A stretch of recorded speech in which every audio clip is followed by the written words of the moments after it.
El futuro le sonreía. Todo era un jardín de rosas. Aplausos. Respaldos. Felicitaciones. Pero algo salió mal. Algo se rompió. Y los frentes de tormenta se multiplicaron. Y todo indica que la tormenta los agarró sin paraguas. Por primera vez, el gobierno tiene viento en contra. Y el futuro cambió de color. Lo que era amor se convirtió en recelo. Crisis con los radicales. Tensión con Lilita. Fin de la luna de miel con los jueces. Inflación descontrolada. Tarifas explosivas. Ministros offshore acorralados. Y lo que más les preocupa, Caída de la imagen presidencial. hoy te contamos cómo se vive adentro del gobierno el cambio del humor social. Y viene un emblema de la Juventud Pro. En vivo, Peter Robledo. ¿Por qué está así? Básicamente por un mal manejo de la política. Y como los problemas eran pocos, llegó la sequía. ¿Querés un vaso de agua? No, yo estoy bien. Ok. Durante todo el verano casi no llovió y las pérdidas en el campo son millonarias. Te contamos cuánto le va a costar al Estado la falta de agua. Hay lugares donde falta el agua y hay otros lugares donde sobra el agua. Pero ahora todo va a cambiar, llegan las lluvias, baja la inflación, el tarifazo ya pasó. No. ¿Vos decís que van a seguir aumentando los servicios? No lo digo yo, lo dice Nico Gandini, que hoy viene a demostrar que hay tarifazo para rato.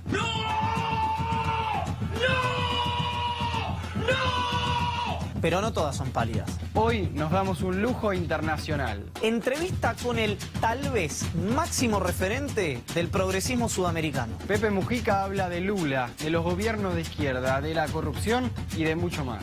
Lo que ha pasado con Lula, si hubiera sido en la Argentina, era un incendio. Pepe, Peter, tormenta, offshore, corrupción, radicales, sequía, tarifas, jueces, agua. lujo. Qué bueno que estás ahí. Porque esto Esto recién empieza. Esto recién empieza. Esto recién empieza.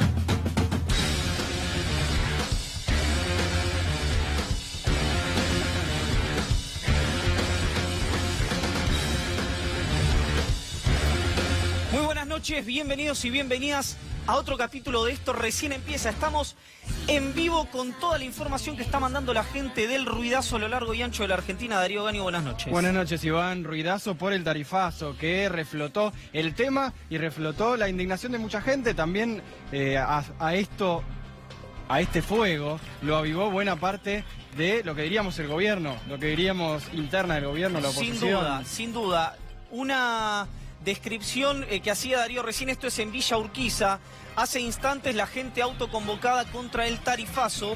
Un disparador que ocurrió sospechosamente, o quiero decir de manera atípica, a través de un fracaso institucional de la oposición en el Congreso. Me explico. Una oposición que quería que el proyecto de ley, uno de los proyectos de ley o varios de los proyectos de ley opositores contra el tarifazo llegue al Congreso. Lo impidió el gobierno a través de esta suerte de ardid permanentes que se hacen en la Cámara de Diputados y sobre todo en la Cámara de Diputados, y eso generó un triunfo político de la oposición. Es decir, un triunfo institucional del gobierno permitió un triunfo político de la oposición que logró instalar este tema a lo largo y ancho de la Argentina, pero fundamentalmente en el área metropolitana, Ciudad de Buenos Aires y hasta el tercer cordón del conurbano, donde más se sintieron las tarifas. Tarifas que desde 2016 tuvieron aumentos muy dispares, pero también muy fuertes en algunos sectores. Pero el gobierno insistió y dijo a través del ministro de Hacienda Pradilla en su momento, pero después de Mauricio Macri, que lo peor ya pasó. Dijo eso el gobierno, pero hoy vamos a mostrar acá en Esto Recién Empieza y de la mano del experto Nicolás Gandini que esto todavía recién empieza, podemos decirlo, pero esto lo peor no pasó porque todavía queda mucho del tarifazo y mucho del ruido político, ruidazo, jugamos con las palabras, que va a generar o que sigue generando, por esto mismo que decía Iván recién, que pasó en el Congreso. Efectivamente, Nicolás Gandini te va a explicar, te va a mostrar con números. No es opinión, por qué lo peor no pasó, por qué lo peor está por venir. El invierno que se acerca con tarifas impagables no es solamente lo que le han sacado, en realidad lo que ha tenido que costear la clase media durante estos 2 años y monedas, estos 2 años y 3 meses, sino que hay números, hay cifras, hay tarifas. Hay dinero que la gente va a tener que pagar a partir de hoy, del mes que viene y del trimestre que nos va a continuar a nosotros a partir del día de hoy, con números que va a mostrar Nicolás Gandini. Además, esto más adelante y por supuesto sobre otros temas, entrevista exclusiva con el expresidente de Uruguay, Pepe Mujica. Y también va a estar visitándonos el secretario de la Juventud, Peter Robledo, para hablar de estos temas que están siendo agenda. A ver, todos economistas en el país hemos aprendido que hay un efecto directo del tarifazo y un efecto indirecto porque las pymes también se están quejando. Dicen, tenemos que subir los precios. Pero vamos a repasar los lugares donde se está concentrando la protesta en contra del tarifazo, que decidió llamarse Ruidazo. Exactamente, el ruidazo en Lanús. Es esto que estamos viendo, el territorio Olivos. Esto es Olivos, antes veíamos Lanús. El territorio que ganó, el PRO se lo arrebató al Frente para la Victoria en el año 2015, estábamos hablando de Lanús, esto ya por supuesto, como les decíamos anteriormente, es en Olivos, es en la zona de la Quinta Presidencial, que según me contaba gente que anduvo por ahí, estaba plagada de policías. Uno entiende que por ahí es una cuestión lógica porque es donde reside el presidente de la Nación. Esto es en Villa Urquiza, Darío. Villa Urquiza, bueno, vamos a ver también barrios muy, y me van a perdonar todos los politólogos y sociólogos, pero muy clase media también, ¿no? Muy de dónde pegó fuerte el tarifazo. Ahora lo vamos a repasar con Nico también, porque hubo aumentos muy importantes y se vienen aumentos importantes, pero es este sector el que sufrió también fuerte lo que tiene que ver con el aumento de luz, de agua, de gas y de naftas también. Efectivamente, Darío decía Villa Urquiza, corazón de la clase media porteña. Nos vamos hasta Quilmes, donde si bien hay dificultades mucho más importantes, el tarifazo golpeó y mucho en toda la zona sur. Estábamos hablando de Quilmes, donde por ejemplo, sin ir más lejos, estuvo Félix Gibbs, cura en la opción por los pobres de La Matera, ahí en Quilmes, donde, reiteramos, había dificultades más importantes como que al día 18 la gente ya no tenía para comer, pero acá estamos hablando de un tema que apunta, que es un misil, que es un torpedo, que es un arcabuz en el corazón de la clase media. Las tarifas cuando llegan a tu casa, las cuentas cuando llegan a tu casa, las facturas cuando llegan a tu casa, no te preguntan si votaste a Macri, no te preguntan si votaste a Massa, no te preguntan si votaste a Scioli. Las tenés, salvo poquísimas y honrosas excepciones, que pagar. Y ahí veíamos ya Chacarita también, muy atomizado el reclamo al gobierno por las tarifas, que también va a tener un capítulo mañana donde va a haber una marcha de la CTA, va a estar Moyano del Congreso al Obelisco con unas velas, veremos cómo es eso porque es durante la tarde-noche, con unas velas claramente en símbolo del contra del tarifazo de luz, puede ser de las velas, pero obviamente va a ser de todo. Mucha gente en estos lugares que con consignas muy concentradas en contra del tarifazo, no solo en contra del gobierno, sino que hablaban de esto, de lo que significa el aumento de tarifas en el bolsillo de todos los que lo están pagando.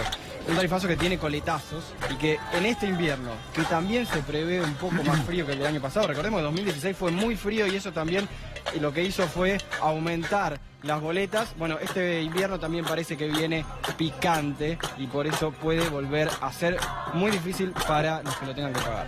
La Plata, estamos viendo en este momento, Darío decía coletazos del tarifazo. Recuerden algo, presten atención a algo que ocurrió hoy. Al mediodía el jefe de gabinete Marcos Peña dijo: no vamos a dar marcha atrás con las tarifas, no vamos a dar marcha atrás con el esquema tarifario.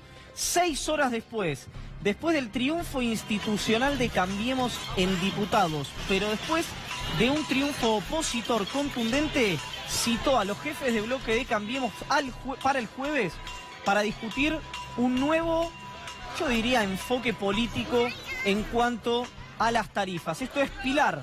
Estamos hablando de todos municipios, los que mencionamos, Lanús, Quilmes, Pilar, gobernados por intendentes de Cambiemos.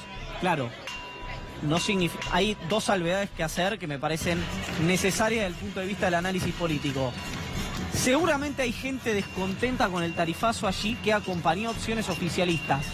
Al no haber un canal opositor que nuclee este descontento, esto no significa que este descontento se vaya a traducir electoralmente de manera virtuosa para la oposición. Pero eso ya no depende de la gente, sino de la dirigencia política. Descontento que vemos en este canal, que lo estamos mostrando nosotros. Y como en 2016 también empezó una ola de órdenes judiciales en contra de ciertos aumentos de las tarifas locales, los hubo en Córdoba, en Santa Fe, en Tucumán, en varias provincias o en varios lugares, como en 2016, que empezó con alguna cautelar en San Martín contra el aumento, sobre todo que tenía que ver con las pymes. Bueno, muchas pymes de sectores incluso pujantes, de sectores que les está yendo bien en este momento, que están diciendo que no pueden pagar las tarifas, pymes que laburan con empresas multinacionales o para empresas multinacionales, y que obviamente la realidad es muy disímil en esos casos. Acá estamos en Rosario, donde hubo una, yo le voy a decir roticería porque la palabra empanadería no me contiene, pero muy emblemática de Rosario, que creo que se llamaba El Pompín, que estaba abierta, o algo así, ahora lo voy a buscar, desde 1981 y tuvo que cerrar por el tarifazo. Si yo les estoy diciendo que abrió en 1981, es que pasó algunas crisis en la versátil y dinámica historia argentina. Bueno, no logró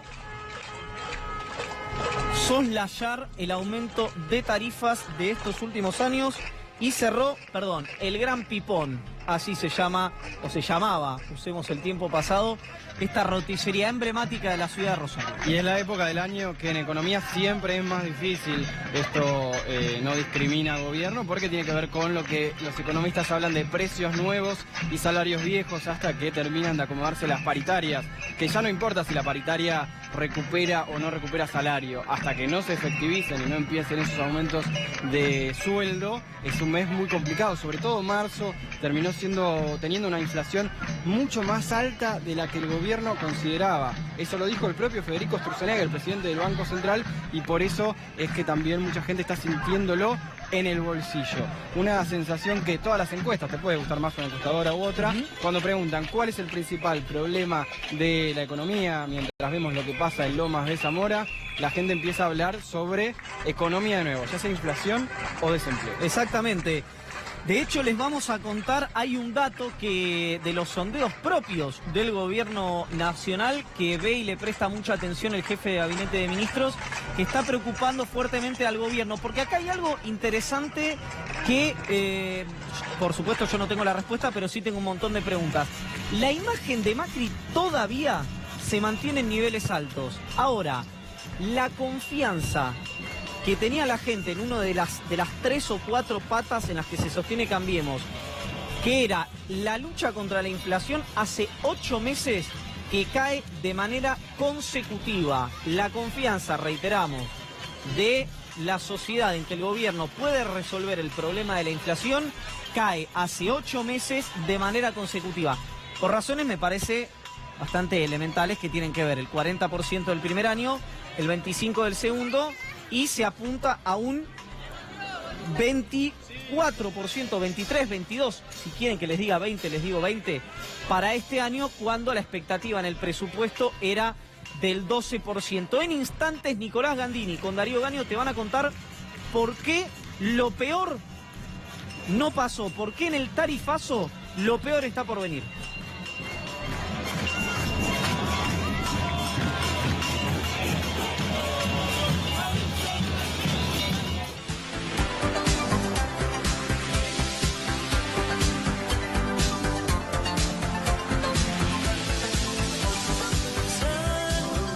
Hablaba mucho de la esperanza al gobierno, lo hacía en la campaña, sobre lo que viene, y por eso durante este año hablaron mucho también durante la etapa de anuncios y de audiencias públicas del tarifazo que se venía, que ya estábamos llegando al fin, que lo peor pasó y que 2019 a partir de ahí iban a empezar a acomodarse por aumento del dólar o del petróleo. Pero acá Nicolás Gandini, una de las personas que más sabe sobre este tema en la Argentina, nos trae justamente la explicación de por qué el tarifazo o lo peor no pasó, porque el tarifazo no tiene fin. Nico, ¿cómo andás? Exactamente como decís, Darío, es así. Lamentablemente tengo que decirte esto.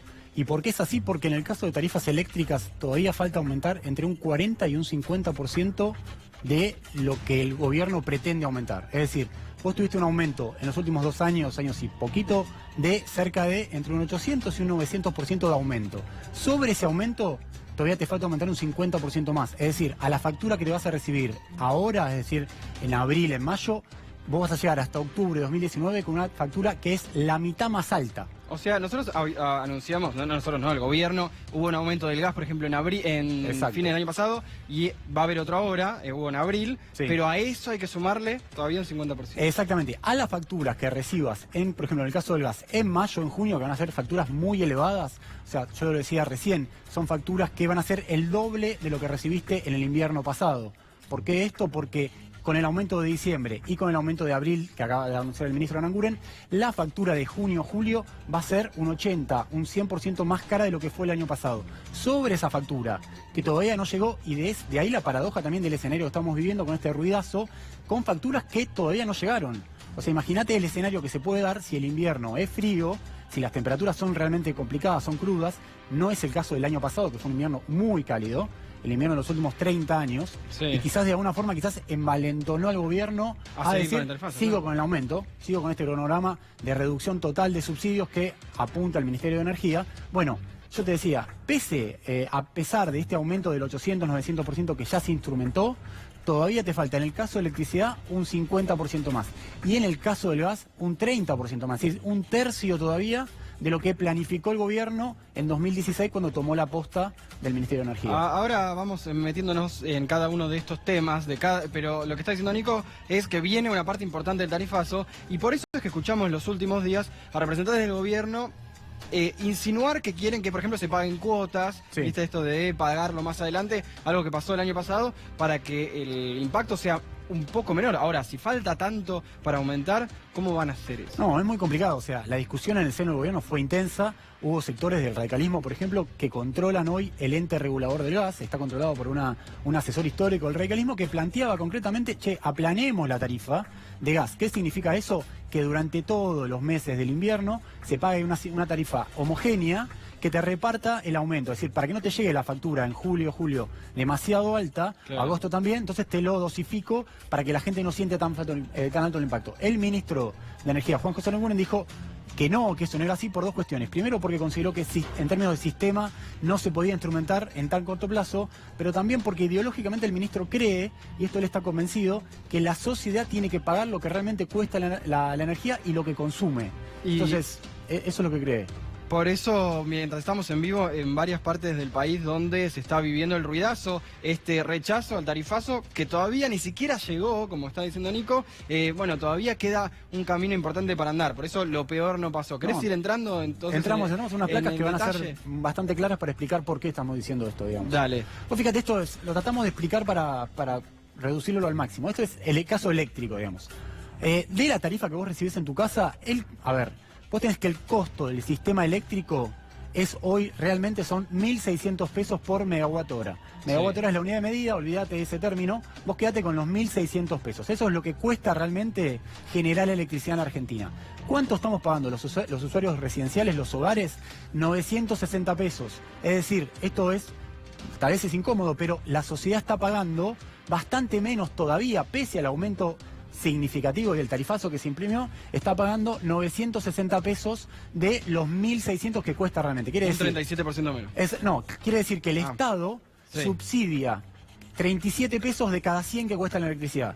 A ver, 37 pesos. exactamente. Cada Si la 37%, electricidad claro. cuesta 100 pesos, si producir energía cuesta 100 pesos, el subsidio, el Estado pone 37 pesos y el usuario privado, es decir, el hogar, pone 63 pesos restante. La idea del gobierno es que en octubre de 2019, y por eso decimos que el tarifazo va a seguir aumentando, en octubre de 2019, de esos 100 pesos que, hipotéticamente cuesta la electricidad, el usuario realmente Claro. pague entre 90 y 100 pesos, es decir, no haya subsidios. Bien, vamos yendo a ver los otros casos, porque no pasa que en todas partes del mundo la gente pague el 100% de lo que vale. El Estado subsidia en Sí, algunas teníamos partes. una antes de esta, no sé si la podemos poner a la producción. Bien. Si no, vamos... Fíjate, la vamos Recién a veíamos poner. justamente por qué el tarifazo no llegó lo peor todavía. Mira, Mirá, esto es una tarifa de cuánto aumentó desde De la 2015. luz. 920 pesos de la luz. haciendo 20%. 20%. Es decir, un usuario pagaba, estos son números reales, 90 pesos por megawatt hora, hoy paga 900. Sí. Un aumento del 900%. ¿A cuánto tiene que llegar? Tiene que llegar a 1.650, es decir, todavía le falta un 50% más. Por eso ahí está la inconsistencia un poco del aumento, del cronograma de aumento que planificó el gobierno. Porque si, pasaron 2 años, el aumento fue del 900%, el presidente, Marcos Peña, el propio ministro de Energía, Juan José Lancune, están diciendo, lo peor ya pasó, uno pensaría, bueno, por ahí me queda un aumento del 10, 20%, pero si te queda un aumento del 50%, Sí. realmente es muy difícil sostener que ese 50% se condice Aparte, con que lo peor ya con pasó. lo que peor o con lo que puede pagar buena parte de la sociedad, que eso también es algo que se evaluó, Totalmente. que se estuvo evaluando en las audiencias públicas, mientras vamos viendo, si querés, Nico, la otra parte, porque aparte el gobierno lo que dice es que también puede seguir acomodándose, y esto lo decía, por ejemplo, la otra vez cuando hablaba Guido Sandleri, jefe de Gabinete de Hacienda, que las empresas también piden cuando hay devaluación, o sea, volver a aumentar cuando hay devaluación o cuando aumenta el petróleo a nivel internacional, Bueno. sumado a este 50%. Totalmente, eso es. Te falta todavía cubrir el costo del sistema y te falta impacto por inflación y te falta impacto por tipo de cambio. Esta es la placa que más le gusta al gobierno, digamos. Te A la ver. muestra y la dice. ¿Cuánto paga un usuario de Nor y de Sur hoy? En promedio $88 por megawatt hora por la electricidad que consume, es decir, $88. ¿Cuánto paga un usuario en Santa Fe y en Córdoba? En Santa Fe $141, es decir, casi el doble, Sí. y en Córdoba parecido 148. ¿Cuánto paga en Chile? De vuelta, casi la mitad. En Chile cuesta $150 por megawatt. Eso es lo que paga un hogar, un usuario residencial en Chile. Es decir, el doble todavía de lo que se paga en Argentina, pese al tarifazo tan fuerte que se tuvo. Por eso Macri pone el ejemplo de cuando estuvo en la casa de Piñera, dice, si Bueno, este tipo claro. tiene guita, Y sí. que tenía pagada la calefacción, pro- andá a saber si... El problema es el timing que vos elegiste, porque, una cosa está bien, en Chile, en Brasil estamos viendo ahí, también cuesta más cara la electricidad. Sí. El punto es que si vos en 2 años querés corregir toda una serie de distorsiones tarifarias que se produjeron durante 15, y la sociedad por ahí no puede hacer ese esfuerzo, esa comprensión, ese entendimiento, ese uso racional de la energía, que en 3 años cuando realmente no está acostumbrada. Por eso estamos viendo el ruidazo en todas las partes Bueno, del país, claro. que solo lo muestra C5N y que efectivamente genera, o hay un gran descontento en esa clase media que no la está pudiendo pagar. Porque el punto, en el fondo es, si vos tuviste que durante 15 años se desplegó una política de subsidios, Sí. que la hemos cuestionado también, porque de Nor y de Sur no le aumentaban las tarifas durante 15 años, y la verdad que era inconsistente porque en la Argentina había inflación y mucha inflación. Pasa que a eso lo que Sí. agregaban varios analistas estos días es que tampoco esta gente que estaba manifestando pudo ver un cambio importante en el servicio que le llega a la casa. Hubo cortes récord también en las compañías de luz y tampoco es que se ve una diferencia importante. Arangure había dicho, en 2 años vamos a ver una diferencia en 2016, estamos en 2018. Son demasiados elementos que se hacen que compliquen. Si la gente tampoco entiende bien cuál es el costo real de la energía. Yo te decía, el costo del sistema son 1.600 pesos. Ahora, si yo le digo a la gente, che, pará, todavía no estamos pagando lo que cuesta, voy a decir, pero pará, si me aumentaste un 900%, ¿cómo puede ser que todavía no estemos pagando lo que realmente cuesta la energía? Seguimos Y no. con Ahora acá... vamos a pasar a gas, de vuelta, para explicar un poco por qué el tarifazo, el aumento de tarifas, lo peor no pasó. Lo peor no pasó todavía, a ver. Costo de sistema, de vuelta, esto es medio técnico, pero agarremos los números. El costo de sistema para producir gas, para transportarlo y para llevarlo hasta tu casa son $5.70 por millón de BTU. Sí. ¿Cuánto estamos pagando hoy los hogares? 4,68 a partir del 1 de abril, que fue el último aumento que explicó el ministro. Es decir, el Estado sigue subsidiando casi un 25%, dice ahí 23%, casi un cuarto de lo que cuesta producir y transportar gas en la Argentina. Ahora, si alguien me dice que lo peor ya pasó y todavía tengo un aumento que me va a aumentar un cuarto, y encima, como decías vos, en la medida que la Argentina siga teniendo un 20, un 23% de inflación anual, también ese aumento hay que indexarlo por el aumento de inflación, más si te aumenta el precio del No, crudo, y es aparte, complicado. Es complicado, Nico, los salarios van a subir un 15%, 18%, la diferencia es casi no importa, porque lo que estamos viendo es que tenemos un aumento importante este año y se suma esto que todavía queda. Por eso hay mucha gente que no lo puede pagar y dice, ¿para que no voy a poder pagar lo que todavía ni siquiera empecé a poder a consumir? Por eso en algún punto la discusión que están tratando de introducir algunos economistas es, está bien, estuvo muy bien reducir subsidios, era insostenible, era muy inconsistente en términos macroeconómicos, heredar la situación de seguir manteniendo los subsidios que había durante el gobierno anterior. Ahora, si el Estado hoy está subsidiando un 30, un 40% realmente de lo que cuesta la energía, bueno, por ahí dale un poco a la sociedad, dale un poco de aire a la sociedad para que entienda esas prácticas, o en todo caso, bonificale más al ahorro, es decir, si vos estás pidiendo uso eficiente de la energía, bueno, bonificar realmente. El gobierno hizo este año algo que pasó medio desapercibido. Durante 2016-2017 había desplegado un programa muy ambicioso en términos que si vos reducías un 10, un 15% tu consumo, te bonificaban un 50% o en algunos casos todo el precio del gas. Bien. Este año redujo eso, y lo redujo significativamente, con lo cual la bonificación, el ahorro que tiene es complicado. Complicado. Tenemos una más, placa para entender ¿no? cuánto falta, digamos. Y también, mira, acá tenía que ver con esto que comentabas, Exacto. del gas. 930% de aumento de vuelta, o sea, alguien tiene que pensar si la sociedad puede entender, siendo el energético un tema tan técnico, que incluso a veces ni los dirigentes políticos lo alcanzan a entender en profundidad, ¿por qué la sociedad en su casa va a entender que le aumente la electricidad y el gas un 900% en 3 años? Por más que vos le expliques que la plata no alcanza, hay que veces el que no déficit, importa el si lo presupuesto... entiende o no, si no lo puede pagar, no lo puede pagar. Y sumado también, y lo hablábamos también fuera de cámara, se podrían instrumentar una serie de medidas para que esta medida, que es tan compleja, tan difícil de absorber, para una industria, por ejemplo, vos podrías armar una buena base de datos con industrias, con pymes y demás, que son generadoras de empleo, que generan dinamismo en el mercado interno. Decir, bueno, ¿saben qué, muchachos? A ustedes, por ser pymes y porque les voy a dar más tiempo para que se adecúen a este nuevo escenario. Mi política es que yo voy a sacar subsidios, como dice Aranguren. Ok, listo. Ahora no te voy a dar 2 años, porque volcás en 2 años. Por ahí te doy 5, te doy 6.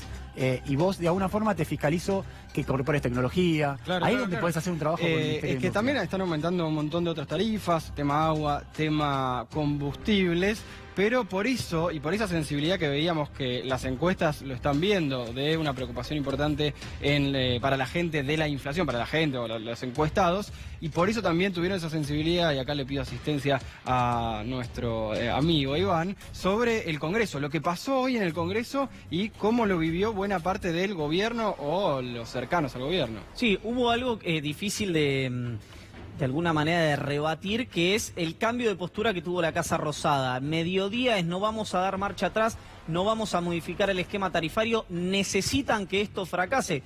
Fueron las palabras de la plana mayor del Poder Ejecutivo Nacional, a convocar a los jefes de los bloques oficialistas en el Congreso de la Nación. Alguno está haciendo un chiste ahí de si hubo algún peronista en la convocatoria. No, señor, no, señora. Eran bloque de Unión Cívica Radical, bloque de la Coalición Cívica, bloque PRO.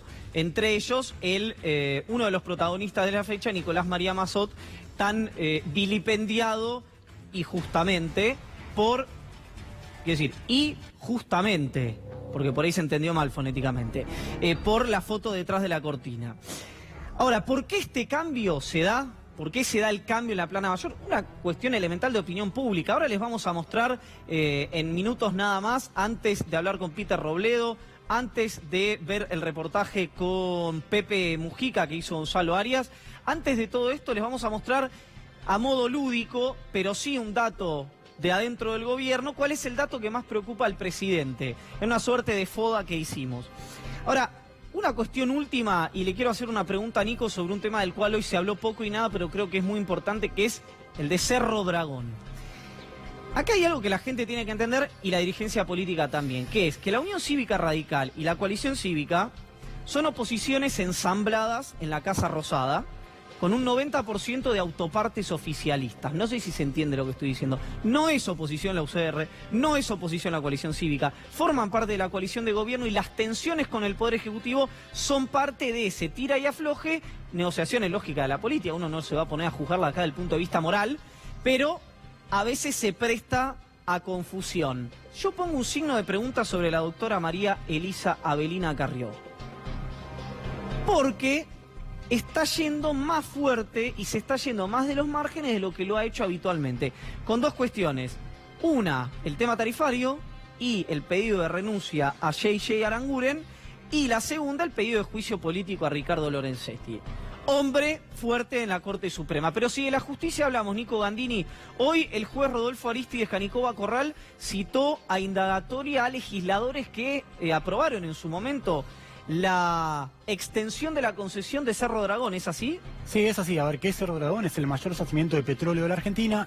No le pertenece a una empresa privada, pertenece a una concesión del Estado. Lo que hace el Estado es concesionárselo a una empresa para que lo explote durante determinada cantidad de plazo. Ese plazo son 25 años. En el año 2007, es decir, hace un montón de tiempo, lo que pasó fue que se extendió esa concesión que pertenece a Pan American Energy por 10 años y unos subsiguientes 20 años más, es decir, eran 30 años en total. Hubo directas denuncias sobre ese tema. Janicova Corral lo que está investigando ahí, si ahí existieron algún tipo de coimas o bonos, y concretamente lo que hizo hoy fue, o trascendió hoy, directamente en la página, se me fue el nombre de la página que Él sigue exactamente, y también durante medios de Chubut, una convocatoria indagatoria de 20 legisladores que en ese momento levantaron la mano y aprobaron la prórroga del contrato de Cerro Dragón. A ver, es una noticia que hasta ahí podemos decir, porque tampoco se entiende bien por qué 11 años después todavía la causa no avanzó demasiado. Ojalá en algún momento podamos hablar con el juez Canicoba Corral para que explique un poco, porque es un tanto extraño y uno puede parecer medio extemporáneo que 11 años después se siga hablando de este tema, pero bueno, no deja de ser un tema muy importante porque es el yacimiento más grande de la Argentina, de ahí sale el 30-40% del petróleo que consume el país, que un juez federal llame indagatoria a una serie de legisladores es importante. Bien, fuerte entonces lo que se viene, porque lo peor en tema tarifazo no pasó, pese a que veíamos que mucha gente estaba en contra del tarifazo que se viene. Nico Gandini contó acá que todavía viene una parte importante del tarifazo, pero lo que decíamos, lo peor no pasó.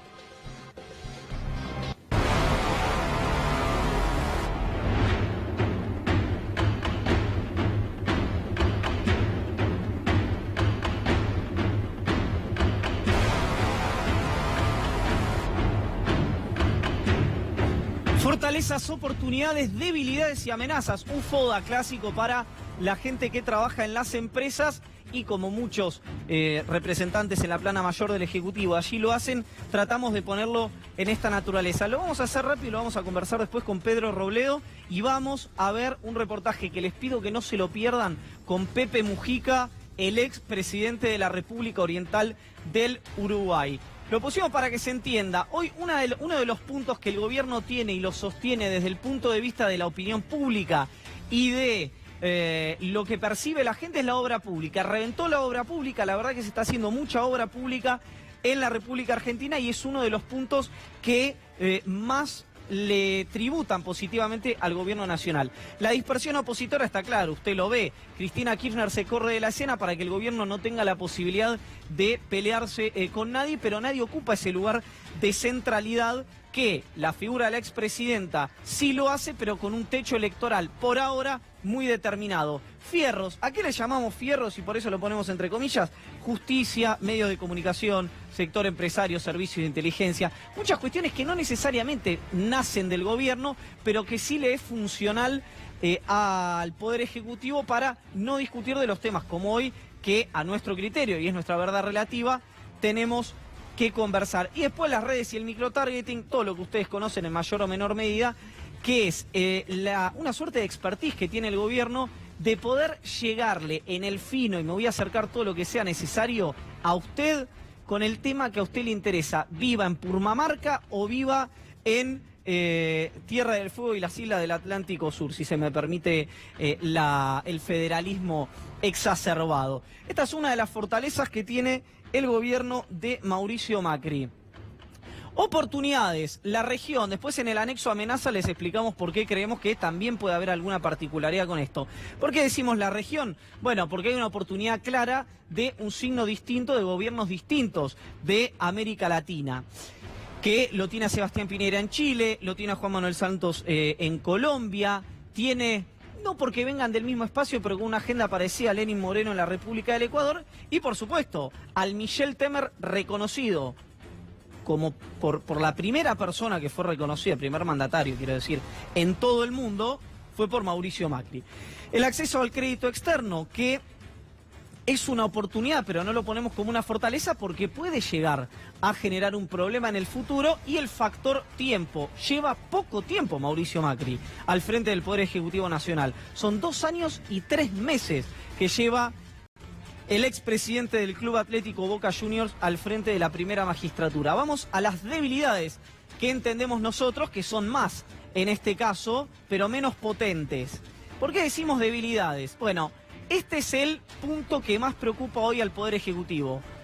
La inflación, 8 meses de caída consecutiva, según los sondeos que maneja la jefatura de gabinete, en la confianza que el gobierno nacional pueda resolver el problema de la inflación.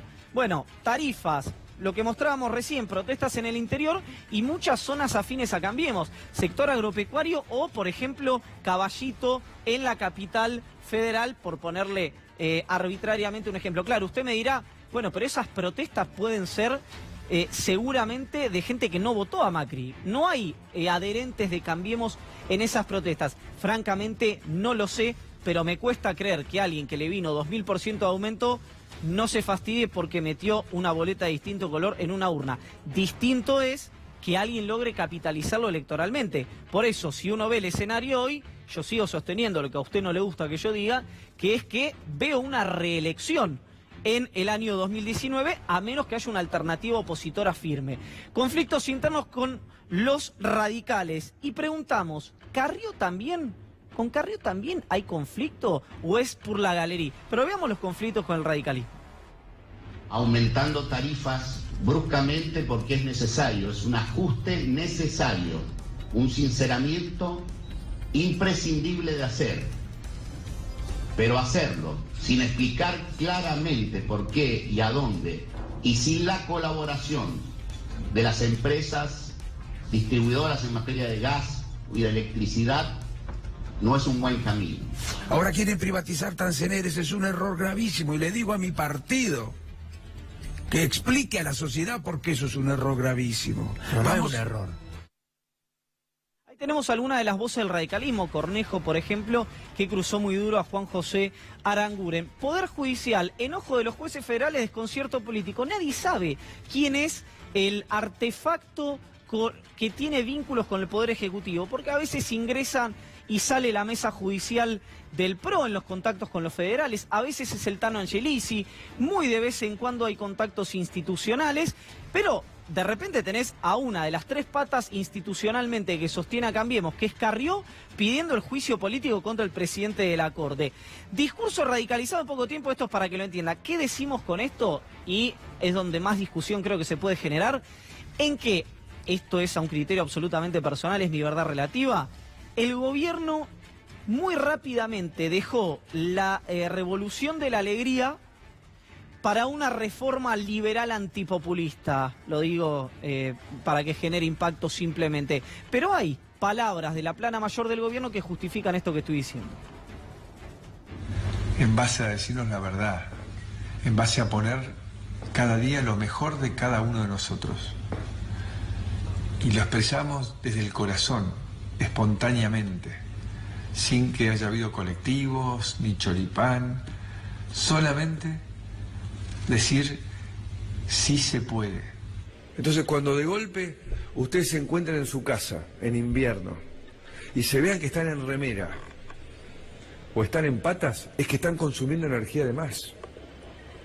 Pues si estás en invierno, vos tenés que estar abrigado aún en tu casa. Hay mucha obra pública que hay que acelerar. Miren lo que está pasando con las inundaciones. Años sin hacer una obra para mitigar, hoy están sufriendo en muchos sectores de la Argentina. Que si hubiese tenido las obras a tiempo, no estarían pasando las cosas que están pasando. Entonces queremos acelerar esas obras y hay que trabajar sábados y domingos. Y hay que hacerlo de una forma más flexible.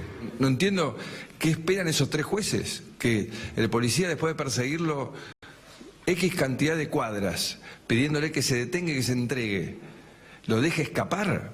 La sensación que tiene el Ministerio de Seguridad al analizar el caso es que ha habido un proceder que es correcto. Llevamos adelante una acción legal, legítima, totalmente enmarcada en la ley.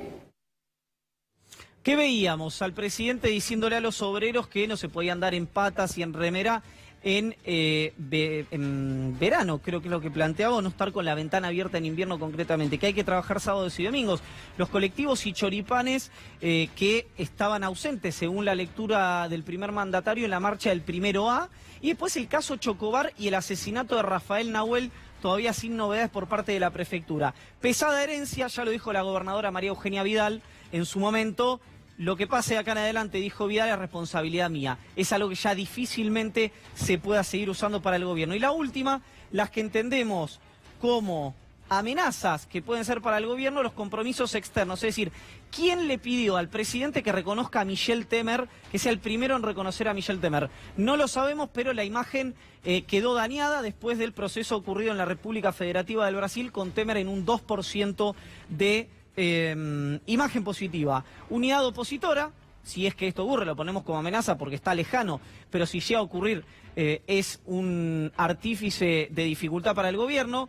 Fin de la paciencia ciudadana, ¿de qué nos referimos? Casos con la economía y de presuntos casos de corrupción. Acá nunca nos va a escuchar decir, jamás, que un funcionario, sea ministro de Finanzas, de Hacienda, el presidente, el jefe de gabinete, es culpable hasta que lo dicte la justicia. Para nosotros la condena no es el proceso. Para nosotros, un funcionario, cualquier ciudadano, es culpable una vez que la justicia lo determina, porque es un sistema imperfecto, pero es el único sistema que tenemos. Y después internas que se van asomando de a poquito, pero todavía falta mucho para que se materialicen en la opinión pública.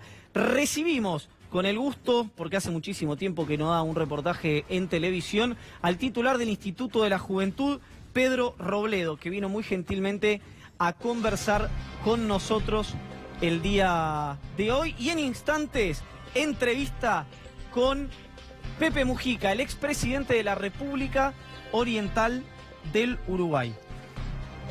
Bien, hace un año que no está en la tele, así que le agradecemos ante todo haber venido. Y Pedro, has estado mucho en la campaña 2015, mucho en el timbreo, en la recorrida de los barrios, y volviste a hacer eso. ¿Y qué viste en la gente que sufre el tarifazo? ¿La ves sufriendo o ves que lo entiende? Bueno, buenas noches primero. No es que volví, nunca lo dejamos de hacer.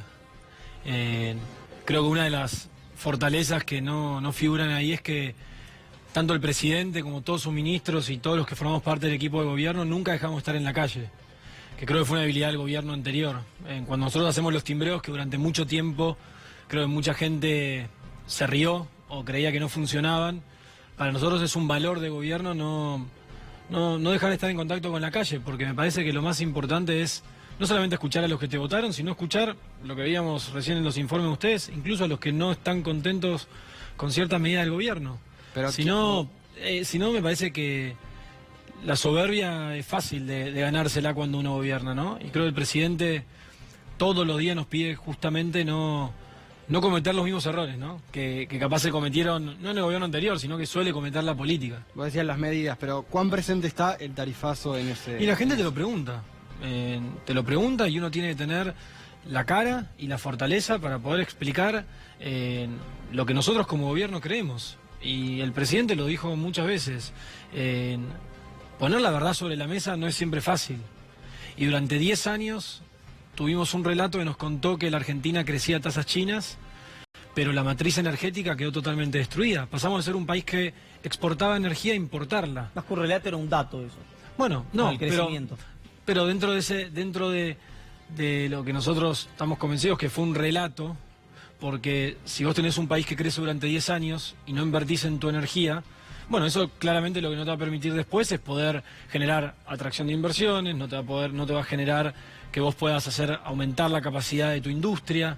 Entonces, ahí veíamos los números de otros países de la región. Argentina sigue estando entre los países que menos pagan por sus tarifas, pero también hay que poner en cuenta que hay casi 2,5 millones de argentinos que accedieron a la tarifa social. Y que nuestro trabajo, desde el Ministerio de Desarrollo Social, con la ministra Stanley a la cabeza, es que a las familias de los barrios más vulnerables de la Argentina les llegue la tarifa social. Ahora, Pedro, déjame entender algo. Estamos hablando de algo que está ocurriendo hoy, en distinto, que ocurrió, no está ocurriendo en este momento, pero que ocurrió hace algunas horas atrás, en barrios de la capital federal, donde es casi Corea del Norte para Cambiemos, porque viene ganando a lo pavote hace muchísimo tiempo.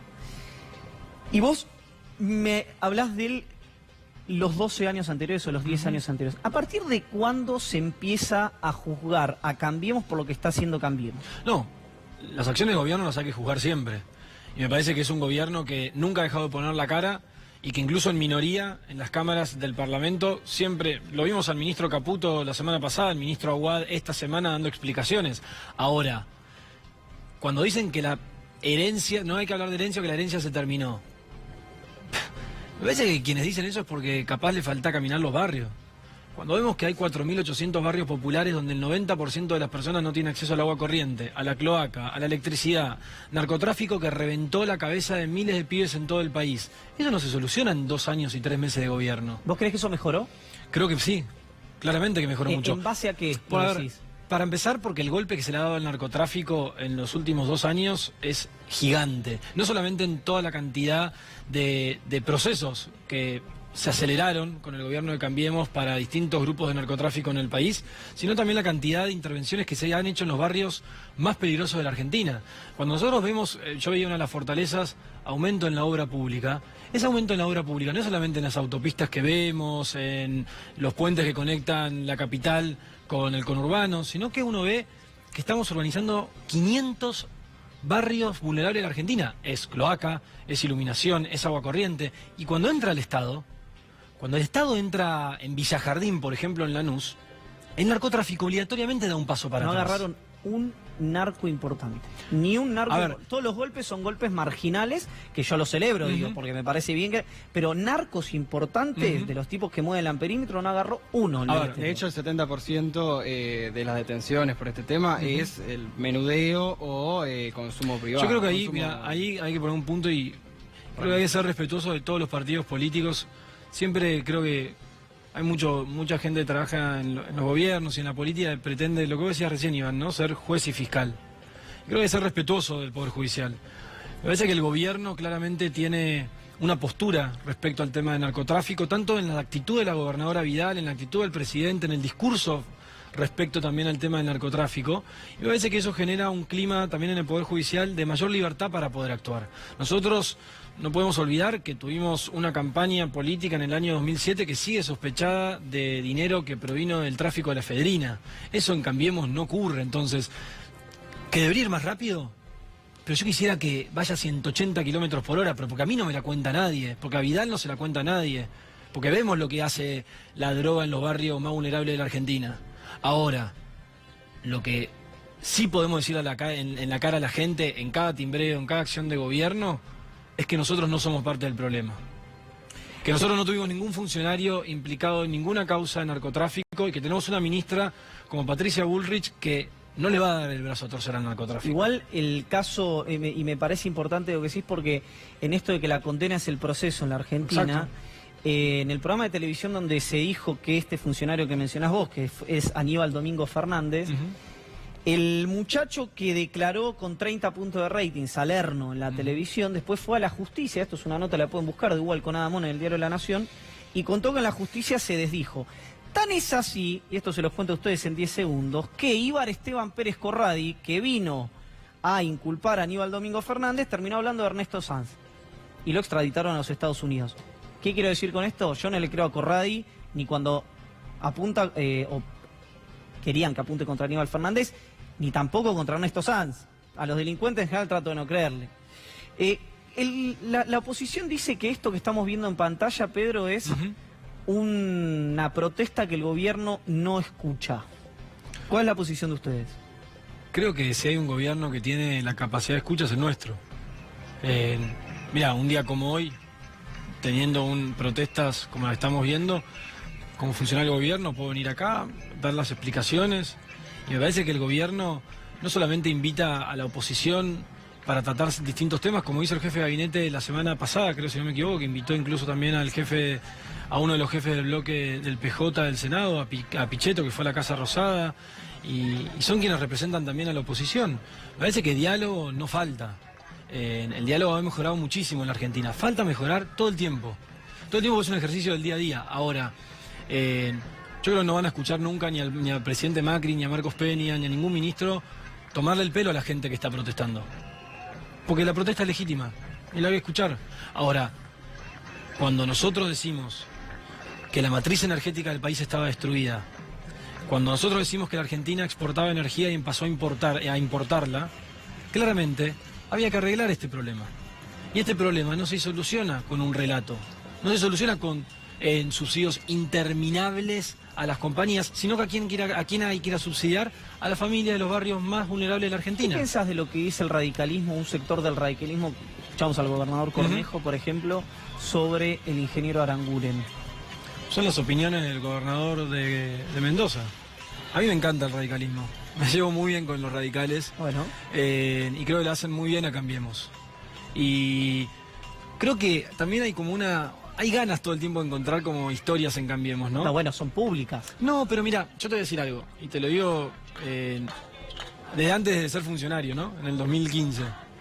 Nos dijeron tantas cosas, que Macri nunca iba a ser presidente, que el PRO nunca iba a salir de la capital federal, Macri que también, nunca, Macri quiero terminar porque es como una cosa que yo lo recuerdo todos los días, ¿no? Que nunca íbamos a poder tener un acuerdo con el radicalismo y con Carrió. Cuando ganamos las elecciones nos dijeron que ese acuerdo de Cambiemos no duraba más allá de marzo. Y cuando veían que en marzo Cambiemos estaba más fuerte que nunca, nos decían que nunca íbamos a poder sacar un proyecto de ley enviado por el Ejecutivo. Sacamos más de 100. Entonces, creo que los movimientos diversos, y Cambiemos es eso, es diverso, es dinámico, hay opiniones de Carrió, opiniones de Sanz, opiniones de Cornejo, opiniones de Macri, opiniones de Peña, y es la riqueza de Cambiemos, es una gran cantidad de gente que se siente representada por nuestro gobierno, que es parte de esa diversidad. Entonces, cuando hay un problema o hay una discusión, yo veía con preocupación, para nosotros es parte del debate, es parte de la discusión, no... Todo el tiempo. Algo que dijo Macri también en esa campaña es que lo más fácil iba a ser eliminar la inflación. ¿Mintió Macri? No mintió para nada. Para nada. Para empezar, porque nosotros no creemos que la inflación es... no la contamos como algo normal de nuestra economía. Y también porque no decimos que la inflación es menos que la de otros países del mundo, que no existe. Y también porque no le ponemos esposas y una cinta en la boca a los técnicos del INDEC para que no cuenten qué inflación es.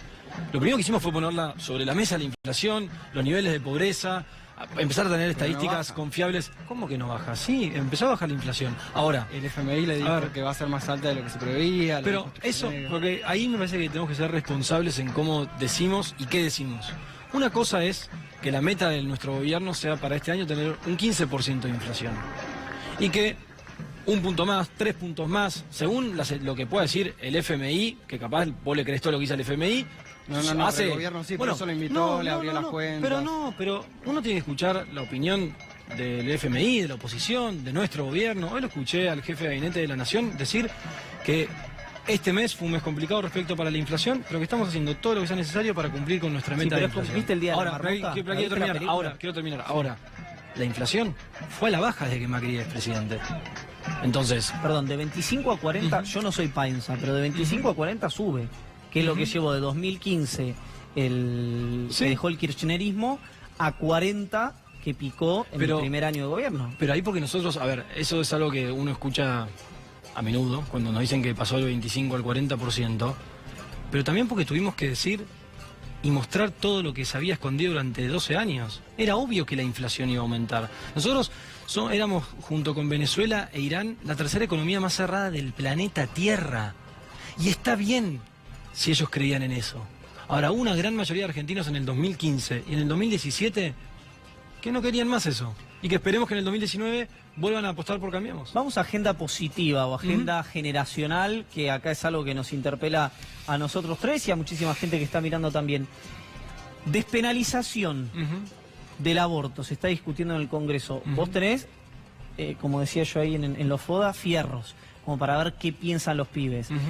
Primero, la posición de ustedes y segundo, ¿qué ves de los chicos, de las chicas en el territorio? Bueno, 7 proyectos entraron al Congreso y nunca se pudieron discutir democráticamente, ¿no? Creo que eso es lo más importante. Yo estoy convencido, y creo que lo vemos en el presidente, que todos los temas se tienen que discutir, todos, incluso los que al gobierno lo incomoden o no lo incomoden. Pero que podamos ver al movimiento de mujeres, podamos ver a periodistas, podamos ver a escritoras, podamos ver a artistas, podamos ver a médicos, podamos ver a diputadas y diputados discutiendo este tema, para mí es lo más importante. Porque tenemos una situación de clandestinidad sobre la cual no se pone luz, la que genera que muchísimas mujeres de los barrios más pobres mueran en condiciones inhumanas. ¿Estás a favor de despenalizar? Yo estoy totalmente a favor de despenalizar el aborto. De la interrupción voluntaria del embarazo. Pero es importante también en qué sentido. Cuando uno escucha que hay gente que está en contra de la interrupción voluntaria del embarazo, mi pregunta es, ¿y qué pretenden de una mujer de un barrio vulnerable que no puede ir a un hospital público y que nadie del sistema de salud la pueda abordar durante una semana para darle otro tipo de opciones? Entonces, si uno legaliza la práctica voluntaria de la interrupción del embarazo, uno podría tener un sistema de salud y social en el cual una mujer que tiene intención de practicarse un aborto pudiese ser abordada por el sistema de salud y le pudiesen dar una cantidad de herramientas sociales y de contención para que pueda tomar otra decisión. Pero hoy no deja, hoy está contra la espada y la pared. Y no puede una mujer que está pasando por esa situación estar tipificada en el Código Penal. Es una locura. Ahora, la mayoría, yo estoy convencido, y hablo personalmente porque yo soy presidente de la Juventud del PRO hasta el sábado, pero tenemos libertad de conciencia. Ahora, por lo que veo en la calle, por lo que hablo todos los días en universidades, en escuelas, en centros culturales, la mayoría de la gente de mi generación no es que está a favor del aborto. Está a favor que una mujer de un barrio pobre no muera en condiciones clandestinas e inhumanas. Pedro, y en términos de libertades individuales y generacionales, ¿qué opinas de la despenalización, por ejemplo, del consumo de marihuana? Bueno, creo que es otro tema que se tiene que discutir en la agenda del Parlamento. Ahora, es un tema que es importante ver qué proyectos de ley ingresan en la discusión parlamentaria. ¿A priori estás a favor, por ejemplo? A ver, yo no estoy para nada a favor que se aborde a un joven o a una joven desde el sentido penal. Es una situación social y de salud.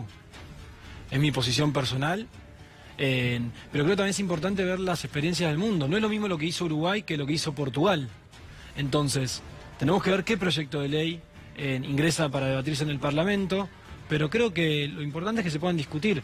Nunca voy a estar de acuerdo que un joven, una joven o un ciudadano sea abordado por el sistema penal en una situación de consumo, porque es una situación de salud. No, para mí no, en eso no hay grises, ¿no? Gracias por haber venido. Placer. Pedro Robledo, titular del Instituto de la Juventud y presidente, como decía, hasta el sábado de la Juventud del PRO, estuvo con nosotros. En instantes, el expresidente de la República Oriental del Uruguay en una entrevista exclusiva.